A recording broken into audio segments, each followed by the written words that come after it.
Chers amis téléspectateurs, bonjour. Nous sommes heureux de vous retrouver dans une nouvelle émission Réflexion. Nous aborderons un sujet qui, depuis des décennies, je vais dire même des siècles, hante l'esprit humain, celui de l'enfer. L'enfer existe-t-il? Pour ce faire, pour en débattre, nous recevons sur ce plateau comme invité pasteur Hilary Lucéa, qui est pasteur à la Fédération des Églises Adventistes de la Martinique, et qui, avec nous, va partager ses opinions, sa compréhension des choses et surtout ce que dit le texte biblique sur ce sujet. On entend souvent les gens dire « tu iras en enfer ». L'enfer, c'est pour un tel, à cause soit de son comportement, de ce qu'il dit et de sa vie en général. Mais l'enfer existe-t-il et qu'en est-il exactement? Le mot enfer lui-même vient du latin infernus, et selon de nombreuses religions, c'est un état de souffrance extrême du corps ou de l'esprit humain après la séparation du corps. Une douleur expérimentée après la mort par ceux qui ont commis des crimes, des péchés dans leur vie terrestre. Pour d'autres, on trouve aussi cette définition que c'est un lieu destiné au supplice des damnés, lieu où ils subissent le châtiment éternel. Mais qu'en est-il et que nous dit le texte biblique? Il y a une parabole dans le texte biblique qui peut prêter à confusion, mais qui évoque ce sujet, c'est l'appelée parabole de Lazare et de l'homme riche, qui se trouve dans l'Évangile selon Luc au chapitre 16, versets 19 à 31. C'est Jésus qui l'utilise lui-même pour aborder un sujet bien précis, mais il fait allusion à cette croyance dans l'enfer et même dans le paradis. Alors nous allons donner lecture et ceci sera le point de départ de notre discussion. La parabole dit, il y avait un homme riche qui était vêtu de pourpre et de lin et qui chaque jour menait joyeuse et brillante vie. Un pauvre nommé Lazare était couché à sa porte, couvert d'ulcères et désireux de se rassasier des miettes qui tombaient de la table du riche. Et même les chiens venaient encore lécher ses ulcères. Le pauvre mourut et il fut porté par les anges dans le sein d'Abraham. Le riche mourut aussi, et il fut enseveli. Dans le séjour des morts, il leva les yeux, et tandis qu'il était en proie au tourment, il vit de loin Abraham et Lazare dans son sein. Il s'écria, « Père Abraham, aie pitié de moi, et envoie Lazare pour qu'il trempe le bout de son doigt dans l'eau et me rafraîchisse la langue, car je souffre cruellement dans cette flamme. » Abraham répondit, « Mon enfant, souviens-toi que tu as reçu tes biens pendant ta vie, que Lazare a eu les maux pendant la sienne. Maintenant, il est ici consolé et toi tu souffres. D'ailleurs, il y a entre nous et vous un grand abîme, afin que ceux qui voudraient passer d'ici vers vous ou de là vers nous ne puissent le faire. » Alors le riche répondit à Jésus, « Je te prie donc, Père Abraham, d'envoyer Lazare dans la maison de mon père, car j'ai 5 frères. C'est pour qu'il leur atteste ces choses, afin qu'ils ne viennent pas aussi dans ce lieu de tourment. » Et Abraham répondit, « Ils ont Moïse et les prophètes qui les écoutent. » Et il dit, « Non, Père Abraham, mais si quelqu'un des morts va vers eux, ils se repentiront. » Et Abraham leur lui dit, « S'ils n'écoutent pas Moïse et les prophètes, ils ne se laisseront pas persuader, même si quelqu'un des morts ressuscitait. » Dans cette parabole, utilisée par Jésus pour enseigner que nous avons, en fait, dans les écrits bibliques, tout ce qui est nécessaire à notre salut, l'homme riche est présenté après sa mort dans un lieu de tourment, de souffrance cruelle et dans des flammes. Et il semble vivre. Et ceci à cause du choix de vie qu'il a fait en étant vivant. Alors, ma question est, en fait, ce lieu décrit est-il un lieu réel? Est-ce celui qu'on appelle l'enfer? Oui, c'est une question qui est très importante et pertinente pour le temps dans lequel nous vivons, et que beaucoup de gens en parlent. Pendant des décennies, pendant des siècles, comme tu as dit, on veut savoir, c'est quoi l'enfer? Est-ce que ça existe vraiment? Est-ce que c'est un lieu de tourment, de supplice, etc. Et c'est vrai que ici, ce texte peut donner l'impression, bon, c'est une allégorie. On peut dire c'est une allégorie, c'est pas une chose réelle, parce que sinon, si c'était réel, ça entrait en contradiction avec la pensée biblique où les mots ne servent rien. Absolument. Or, ici, nous avons comme un dialogue, un échange entre des personnes mortes. Donc, Là, ça devrait nous faire comprendre que c'est une allégorie, une illustration que Dieu utilise pour communiquer une vérité très importante pour nous, à savoir quels sont les choix que nous faisons dans la vie, pendant que nous avons la vie. Parce qu'à la mort, on ne pourra pas changer notre destin. D'accord? Donc, ici,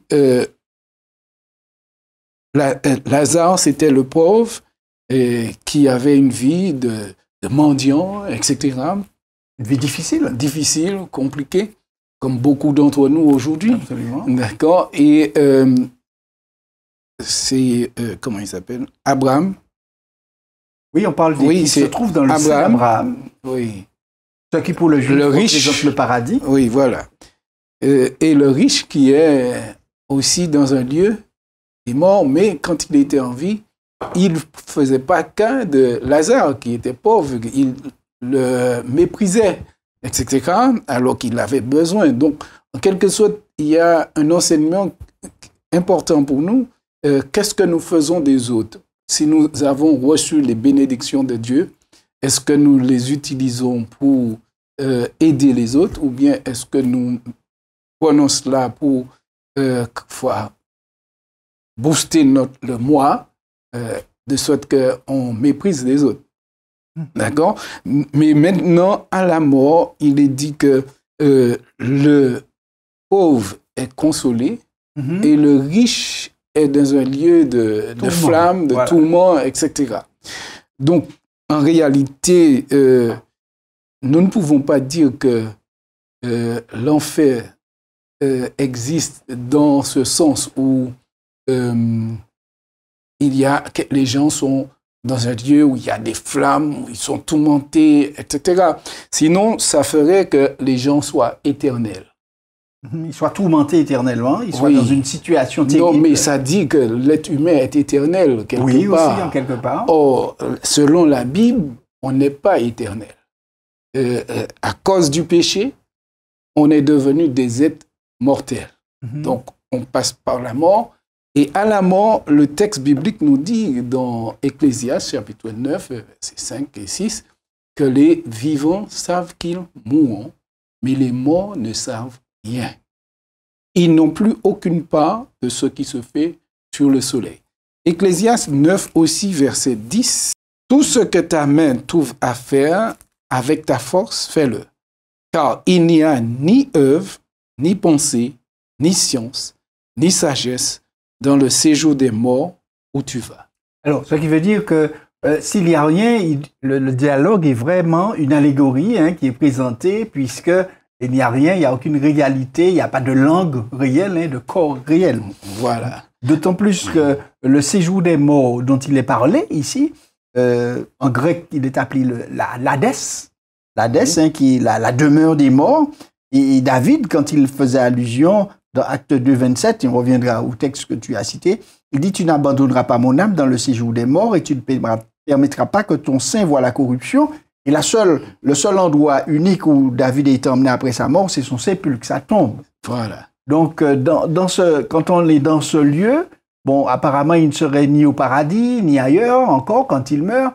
Mais par rapport à ce qui est décrit là, est-ce que pour ceux qui ont eu une vie exécrable, qui se sont, comme l'exemple est donné dans la parabole, comme le riche, qui n'ont pas fait qu'à des autres, qui se sont simplement occupés d'eux-mêmes, est-ce qu'en fait, ce lieu de tourment, en dépit de ce que nous voyons déjà apparaître dans la parabole, n'existerait pas? Parce que quand on va dans le livre de l'Apocalypse, au chapitre 20, on a une déclaration qui parle, qui amène à une interrogation. Apocalypse 20, 11 à 15. Je peux lire le texte, Oui. Qui dit « Je vis un grand trône blanc, et celui qui était assis dessus, la terre, le ciel s'enfuirent devant sa face. Il ne fut plus trouvé de place pour eux. Et je vis les morts, les grands et les petits, qui se tenaient devant le trône. Des livres furent ouverts. Un autre livre fut ouvert, celui qui est le livre de vie. Et les morts furent jugés selon leurs œuvres, d'après ce qui est écrit dans ces livres. On dit, la mer rendit les morts qui étaient en elle. La mort et le séjour des morts rendirent les morts qui étaient en eux. Chacun fut jugé selon ses œuvres. Puis, la mort et le séjour des morts furent jetés dans l'étang de feu. c'est la seconde mort, l'étang de feu. Et on dit, quiconque ne fut pas trouvé, écrit dans le livre de vie, fut jeté dans l'étang de feu. Alors ma question c'était, mais est-ce que cet étang de feu, appelé seconde mort, est-ce que ce ne serait pas cette description de l'enfer? Alors, cette question aussi, avant de répondre à cette question, donc, je voudrais quand même montrer que normalement, ce lieu de l'enfer qu'on nous fait croire n'est pas biblique. Ça n'existe pas. Où il y a des gens qui sont dans un supplice éternel, où il y a quelqu'un avec une fourche qui les pique, etc. Ça n'existe pas bibliquement. Donc, vraiment que le texte de Luc, c'est vraiment une allégorie, une illustration, une métaphore pour montrer vraiment que nous avons ce choix à faire dans notre vie, pendant que nous sommes en vie, pas à la mort. Parce qu'à la mort, d'ailleurs, il est dit, il y a un grand abîme. Oui, entre les deux. Tu ne peux pas venir là où on est, on ne peut pas venir là où tu es. D'accord? Et aucun vivant ne peut pas aller parler aux vivants. D'accord? Donc, ce sont des points qui nous montrent que ce lieu n'existe pas. D'accord?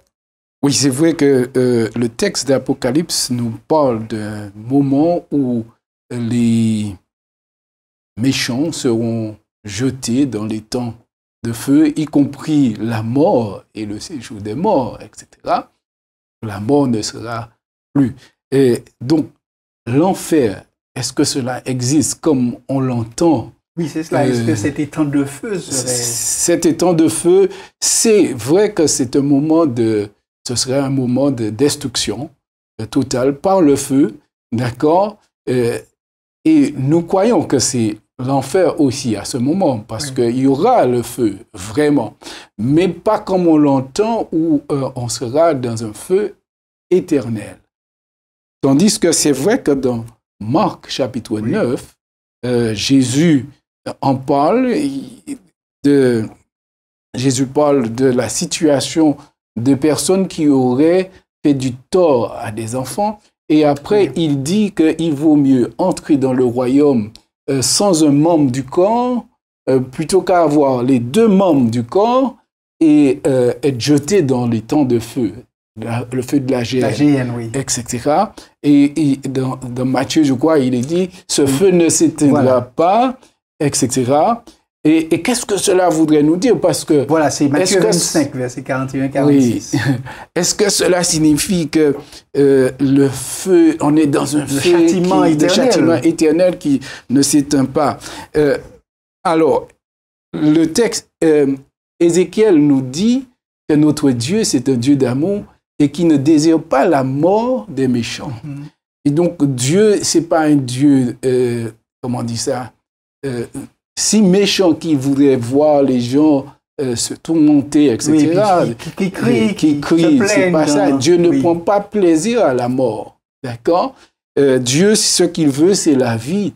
Il souhaite que le méchant, dès maintenant, change de conduite et qu'il puisse venir à la vie. Donc, il n'a pas prévu un lieu de tourment, etc. Donc, lorsqu'on passe par la mort, c'est vrai que Sheol veut dire séjour des morts, mais c'est un lieu où on va se reposer. Il n'y a plus de communication avec les vivants, etc. Donc, cet enfer qui voudrait que les gens soient dans un lieu de supplice éternel, avec la fameuse fourche dont on parlait tout à l'heure, ça n'existe pas. On ne trouve pas de traces dans le texte biblique de ça. Mais la question de châtiment éternel dont on entend parler aussi, tu dis qu'on ne trouve pas non plus de traces de ça. Alors, quand on dit que les réprouvés se trouvent dans un feu qui ne s'éteint pas, par exemple, j'ai le texte d'Ésaïe 66, verset 24, qui dit « Quand on sortira, on verra les cadavres des hommes qui se sont rebellés contre moi, car leur ver ne mourra point et leur feu ne s'éteindra point. Ils seront pour toute chair un objet d'horreur. » Alors, qu'est-ce qu'il faut comprendre par... Est-ce qu'il brûle sans fin? Est-ce que le feu lui reste là? Ou est-ce qu'en fait, non? Qu'est-ce qu'il y a à comprendre de façon là-dedans qui ferait qu'il y ait ou pas cet enfer dont on dit déjà qu'on ne trouve pas d'éléments bibliques qui viennent supporter cela? c'est vrai que bon, c'est la Bible même qui en parle, et Ésaïe parle de cette manière, et Jésus lui-même va utiliser cela dans les évangiles de Marc, de Matthieu, etc. On voit que c'est utilisé. Mais maintenant, ici, quand il est parlé de vers, et par rapport au fait qu'on parle de vers, le mot semble être au singulier, mais en même temps, dans le texte hébraïque, nous avons le un ou tout. D'accord? Donc, on peut dire Israël, mais qui signifie tout le peuple.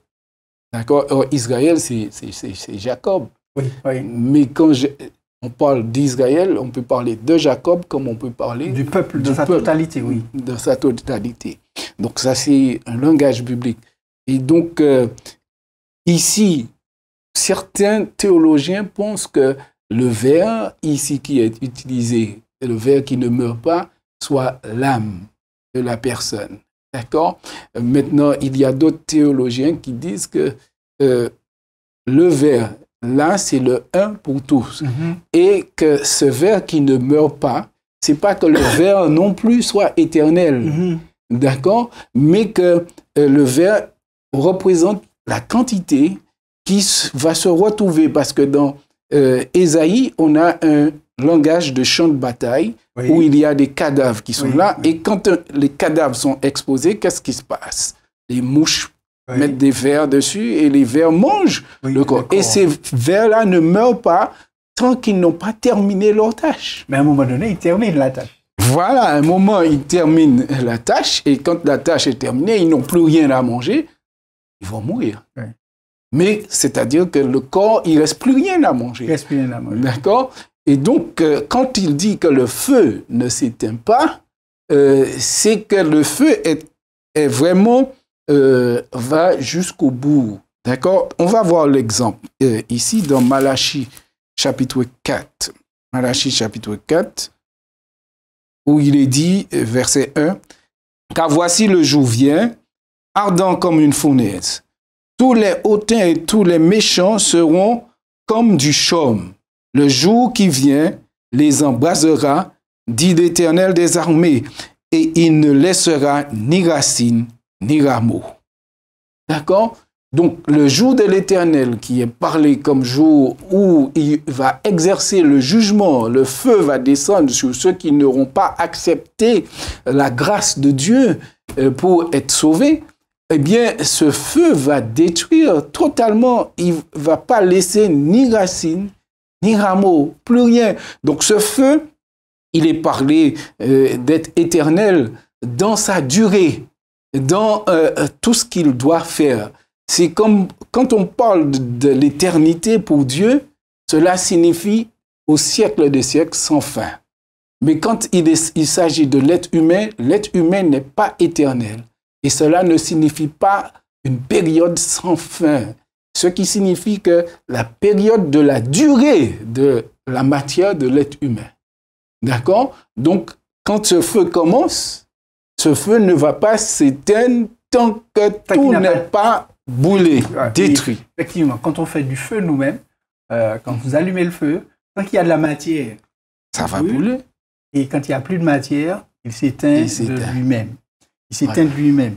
Alors, d'ailleurs, dans l'Apocalypse, le même chapitre d'Apocalypse, le chapitre 20, quand on poursuit le chapitre, il parle de cette guerre, hein, c'est Apocalypse chapitre 20 à partir du verset 7, on parle de 1000 ans achevés, de Satan relâché, qui rassemble des gens qui sortent, qui montent sur la surface de la terre, qui vont investir le camp des saints qui sera descendu avec la ville bien-aimée. Et on dit, un feu descend du ciel et les dévorera. Et on dit, le diable qui les égarait fut jeté dans cet étang de feu, dont parle Jésus dans Matthieu 25. Étang de feu qui avait été préparé pour le diable et ses anges, c'est en fait leur châtiment. Étang de feu et de soufre, où sont la bête, le faux prophète, ils sont tourmentés jour et nuit à tout jamais. Le fait, quand on dit que le feu les dévore, c'est que le feu va les détruire totalement. Et peut-être que certains vont brûler plus longtemps que d'autres, mais en fait, ils arriveront à une extermination totale. Voilà. Et on a l'idée de la conséquence de ce feu qui est éternel. Qui est éternel. C'est la conséquence qui est éternelle, mais non le feu. Il semble, d'après ce texte, être éternel. Oui, il y a un autre texte qui parle de, je ne sais pas si tu peux regarder rapidement, qui parle de Sodome et Gomorrhe, où les conséquences du feu est éternel. Oui. D'accord? Mais ce qui signifie Sodome et Gomorrhe n'existent plus. Oui, Sodome et Gomorrhe ont disparu totalement. Et on dit que le feu est éternel. Oui. D'accord? Or, aujourd'hui, il n'y a plus de feu de Sodome et Gomorrhe qui continue à brûler. D'accord? Mais l'action de ce feu a exterminé les deux villes, Sodome et Gomorrhe. Et donc les conséquences, on peut regarder et constater qu'il ne reste plus rien. Il ne reste plus rien. Il ne reste plus rien de Sodome et Gomorrhe, seulement peut-être l'emplacement, mais ce qui existait n'existe plus. Il n'y a plus de fumée qui monte de cet endroit parce que tout est terminé, tout a été consumé. Voilà. Donc quand tout est consumé, le feu s'éteint. Donc il n'y a pas de feu qui continue à brûler. Ceci voudrait dire que notre Dieu est un Dieu méchant. Il dit qu'il est un Dieu miséricordieux, mais ce n'est pas vrai. Mais c'est un Dieu qui prend plaisir à faire de la méchanceté, à tourmenter les gens, etc. Mais ce n'est pas vrai. Si on croit que cet enfer existe, eh bien cela donne une idée fausse du Dieu que nous servons. Alors, dans une théologie qui vient d'une certaine religion, on laissait prétendre que les gens qui passeraient par l'enfer, ce serait pour se racheter de la vie mauvaise qu'ils ont menée et ensuite pouvoir accéder par différentes étapes au paradis. Donc, il est dit que c'est Dante, un Italien du XIIIe et XIVe siècle, qui va écrire un livre, La Divine Comédie, et dans ce livre, il va expliquer l'état d'âme d'une personne qui meurt, par quoi la personne va passer. Donc, si la personne est suffisamment bonne, la personne ira directement au ciel. Si la personne n'est pas suffisamment bonne, la personne ira au purgatoire, et là, pour se purger, et pour être bon, extirper ce qui est de mauvais pour ensuite aller au ciel. Et ceux qui ne sont pas bons du tout, qui sont complètement méchants, iront en enfer. D'accord? Et donc cela, c'est un poème qu'il a écrit, et ce poème a marqué notre théologie chrétienne, et surtout, comme tu dis, il y a une église, l'église romaine, catholique, qui croit à cela, qui croit au fait que les gens passent par purgatoire, et il faut faire des prières, il faut faire des actions pour racheter ces personnes. Or, quand on lit dans Ézéchiel, il est dit, voilà, on va prendre Ézéchiel 18, ça va complètement à l'encontre de ce qui est dit dans cette comédie. D'accord? Ézéchiel chapitre 18, lorsqu'on va lire verset 20, il est dit « L'âme qui pêche, c'est celle qui mourra. Le fils ne portera pas l'iniquité de son père, et le père ne portera pas l'iniquité de son fils. La justice du juste sera sur lui, et la méchanceté du méchant sera sur lui. » Donc, il n'y aura pas de transfert de mérite. Tandis que dans la doctrine du purgatoire, eh bien, il y a des transferts de mérite. Plus on va payer des prières pour cette personne, eh bien, cette personne va hériter ses mérites jusqu'à un jour, cette personne aura purgé tout ce qui n'est pas mauvais, tout ce qui est mauvais, oui. Et maintenant être qualifié pour entrer au ciel. Mais en même temps, Apocalypse nous dit que cette église s'enrichit sur cela. Oui, d'accord. S'enrichit parce que les gens sont dans la peur, les gens voudraient être sauvés, être au paradis, et donc ils payent beaucoup de choses, ils achètent des indulgences, ils payent des messes pour ceux qui sont morts, afin de les racheter et qu'ils aillent au paradis. Alors, donc, selon Ézéchiel 18, verset 20, la justice du juste sera sur lui. Il n'y a pas de transfert de mérite. Et la méchanceté du méchant sera sur lui. D'accord? Donc, ce qu'un homme aura semé, c'est ce qu'il va récolter. Donc, si je comprends bien de cet échange qu'on a eu, qui pourrait encore continuer là-dessus, nous ne trouvons pas dans le texte biblique de traces de cet enfer tel qu'il est décrit et que l'on rapporte où les gens souffrent pour expier leur vie mauvaise passée, mais seulement la Bible parle de châtiment qui sera éternel, il y aura une destruction et le résultat c'est qu'elle sera éternelle et qu'il n'y aura pas de retour. Il n'y aura pas de retour, mais elle ne présente pas cet enfer tel qu'elle nous est parlé. Et quand on parle des temps de feu, on fait allusion à cette destruction éternelle qui était d'ailleurs prévue pour le diable et ses anges et qui vont se retrouver avec tous ceux qui n'auront pas suivi le seul qui peut apporter la vie éternelle qui est Jésus-Christ. Voilà, c'est ça, on peut dire cela parce que c'est Matthieu, chapitre 25, qui dit 25. Que le feu a été préparé pour le diable et ses anges. Ouais. Mais en même temps, tous ceux qui resteront attachés au péché, qui ne vont pas confesser leur péché et accepter Jésus comme leur Seigneur et Sauveur, seront détruits dans ce feu qui est décrit dans Apocalypse chapitre 20. Ce feu éternel, là, quand on dit le feu éternel, ça veut dire que là, personne ne pourra revenir changer de vie encore. Il est trop tard pour changer de vie. Tous ceux qui vont être dans les temps de feu seront détruits à jamais. Donc ce sont les conséquences qui sont éternelles. Mais il n'y a pas de